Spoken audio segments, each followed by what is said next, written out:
안녕하세요. 달빛딸 유진스입니다.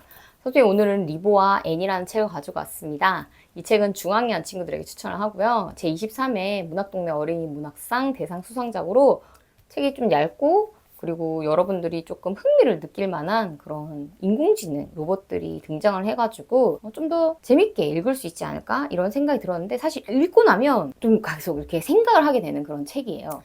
이 책의 리보와 앤은 도서관에서 일하고 있는 로봇을 뜻합니다. 리보는 1층에서 사람들한테 필요한 정보를 안내하는 그런 안내 로봇인데요. 우리가 지금 생각하는 수준의 로봇보다는 조금 더 발달한 수준이어서 상대방의 기분을 캐치하고, 그러니까 감정 같은 걸 캐치하고, 이 사람이 원하는 정보가 무엇인지를 빨리 캐치해가지고 그 사람에게 도움을 주는 것에 이 리보 작동 효율이 좀 더 좋아지는 그런 로봇인데요. 그리고 앤은 2층에서 어린이들을 대상으로 이야기를 해주는 이야기 로봇이에요. 앤의 그 내장, 앤에게는 굉장히 많은 그 책의 데이터가 누적되어 있는데요. 그래서 친구들이 책에 관련된 내용을 궁금해하면 뭐든지 얘기해 줄 수 있는 그런 척척박사 로봇으로 등장을 합니다. 자, 이 책은 코로나19를 배경으로 하고 있습니다. 책에서는 플루비아라는 바이러스로 등장을 하는데요.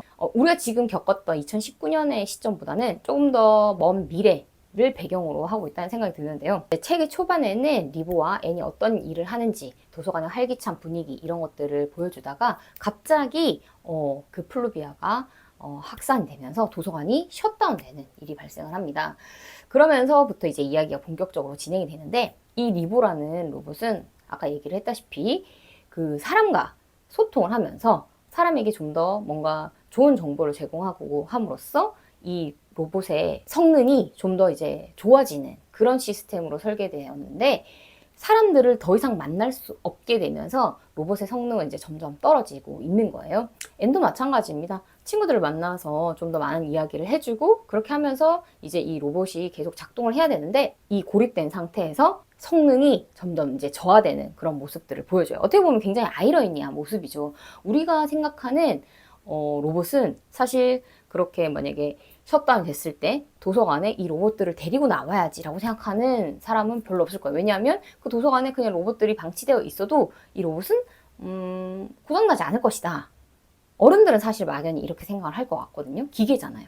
근데 마치 지금 이 로봇의 상태를 알고 있는 것처럼 이 로봇에 걱정하는 친구 한 명이 등장합니다. 이 표지에 보이는 도현이라는 친구인데요. 이 도현이는 처음부터 리보에게 좀 이제 로봇이 아닌 뭐 약간 인간처럼 대하는 그런 모습을 보여줍니다. 리보를 보면 반갑게 인사하고, 리보가 도현이를 이제 데이터로 인식을 하잖아요. 그래서 이제 다시 만났을 때도 유도현 이런 식으로 그 도현이를 대할 때, 도현이는 우리 이전에도 봤잖아, 우리 친구하자 이런 식으로 리보를 대하는데요. 도현이 심지어 이 플루비아로 도서관이 셧다운 되었을 때 리보를 굉장히 걱정을 합니다. 아마 이게 이제 이 책의 핵심 포인트라고 할 수 있겠는데요. 코로나19를 겪은, 그러니까 우리 친구들은 이 당시에 어떤 마음이었을지, 이 어린이들이 이 당시에 고립되어 있다는 것이 어떤 것이었을지를 좀 이 동화책을 통해서 보여주고 싶었던 것이라는 생각이 들었어요.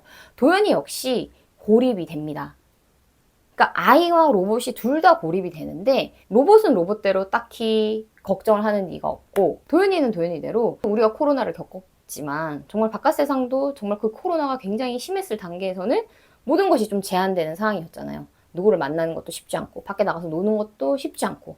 그런데 이제 어떤 이유에서인지 모르겠지만 도연이는 특히나 가족들과도 약간 소통이 어려운 그런 친구로 남겨지는 거예요.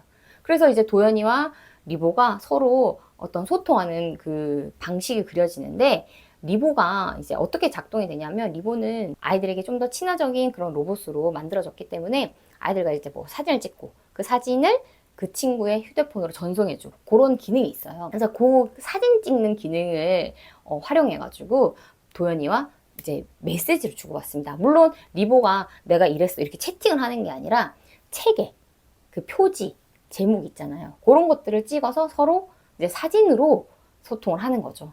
자, 이 도연이는 어쨌든 리보와 서로 교감을 합니다. 이제 이게 로봇이랑 어떻게 이렇게 할까? 이렇게 생각하면 조금 뭐 이해가 안 된다. 이렇게 생각할 수도 있겠지만, 선생님 충분히 이런 날도 오지 않을까? 이런 생각을 해요. 요즘에 어떤 기술이 발달하는 걸 보면. 왜냐하면 인공지능도 감정이라는 것을 인지한다. 그러니까 그 데이터를 통해서 상대방의 표정을 통해서 상대방의 뭐 말투를 통해서 이런 것들을 그 데이터로 인식을 해가지고 판단을 내릴 수 있는 지금 그런 수준에까지 왔잖아요. 지금보다 좀 더 미래에는 당연히 인간과 로봇도 어떤 교감을 할 수 있지 않을까 하는 생각을 하는데요. 그런 이제 미래 이야기, 좀 더 발달한 시기에 인공지능과 인간의 어떤 교감에 관한 이야기도 그려져 있고, 또 팬데믹, 그러니까 코로나19 때 어떤 그런 고립된 그런 상황 속에서 우리에게 정말 어떤 식으로든 연결이 필요하다라는 것도 보여주고 있고, 선생님은 읽을 때는 그냥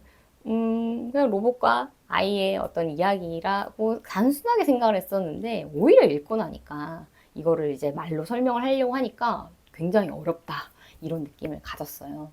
물론 포커스는 좀 어린 친구들한테 대상이 맞춰져 있지만 이 코로나 시기를 겪었던 친구들이 모두 한 번쯤은 읽어보면 어떨까 하는 그런 생각이 들었습니다.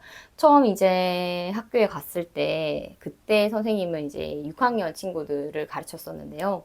그 친구들과 이제 그 작은 컴퓨터로 줌으로 수업을 하면서도 참 답답하다. 실시간으로 우리가 아무리 만난다고 하지만 정말 한계가 있구나, 이런 걸 정말 많이 느꼈는데요. 그러니까 지금의 3, 4학년이면 그 당시에 1, 2학년 친구들이었을 텐데 그 친구들은 참 더 힘들었었겠다. 이런 거를 선생님 책을 읽으면서 새삼 그 코로나 시기를 떠올리면서 생각하게 되더라고요. 어른들의 입장에서만 봤던 그런 코로나 시기에 어떤 고립감을 조금 아이들의 입장에서 그 친구들이 느꼈을 어떤 그런 생소함, 그리고 어떤 외로움, 고립감, 이런 것들을 이 책을 통해서 한번 느껴볼 수 있는 계기가 되지 않을까 하는 생각이 들었습니다. 또다시 이런 일이 찾아오면 안 되겠지만 이런 책들이 남아서 이후에 정말 코로나를 겪어보지 못했던 세대들이 이때 이런 시기였겠구나, 또 한번 또 생각해보고, 또 이 시기를 겪은 친구들은